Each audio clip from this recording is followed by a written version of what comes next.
Армысыздар қадірменді көрермен, қалайсыздар? Қазір қыс мезгілі, сондықтан біздің Қазекеңнің бұл кезеңдегі негізгі асы жылқы еті екендігі бәріңізге мәлім. Соның ішінде қазы қарта, жал жаяның орны бөлек. Осы орайда мен сіздерге қазыны қалай дайындау керек екендігін көрсеткім келіп отыр. Әрине, қазы айналдыруды білмейтін қазақ кемде кем. Сонда да өз тәжірибеммен бөліскенді жөн көрдім. Видео басталмас бұрын арнаға жазылып, лайк басып төменге пікір жаза кетуді ұмытпағайсыздар.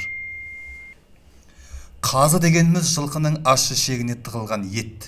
Ет болғанда да ол етті сүбе деп атайды. Сүбе дегеніміз жылқының қабырғасының сыртындағы бір ет, бір май боп тұратын етті айтады. Алдымен ішекті салқын сумен жақсылап іші сыртын жуып аламыз. Ішек ішіндегі қалған құтқан қоқ соғы кету үшін бір түйір пиязды пайдалансақ болады. Ашылған пиязды тұтасымен ішектің ішімен өткізіп аламыз да жақсылап тұздап жарты сағатқа қойып қоямыз. Сүбені таспалап тіліп, оған үкіштен өткен сарымсақ, қарабұрыш және тұзды араластырып біркелкі етіп жағамыз. Мұның әртүрлі рецепті бар, әркім әрқалай дайындауы да мүмкін, бірақ мен осылай жасаймын. Құр тұздап қана сүбені ішекке тығып қойса да, ол қазы болып шығады. Ішектің ішінде сақталған еттің дәмі бәрібір де бөлек қой шіркін. Ішекке етті тығудың машақаты да баршылық. Оны оңайлату үшін 5 литрлік баклажканың қақпағын пайдалануға болады.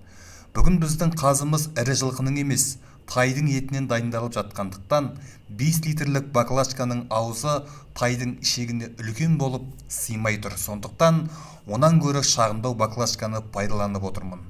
Алдымен ішектің бір басын жіппен буамыз. Ыңғайлы болу үшін ішектің бір басын зубочисткамен бекітіп алу керек. Сонда жіппен бууға да ыңғайлы болады.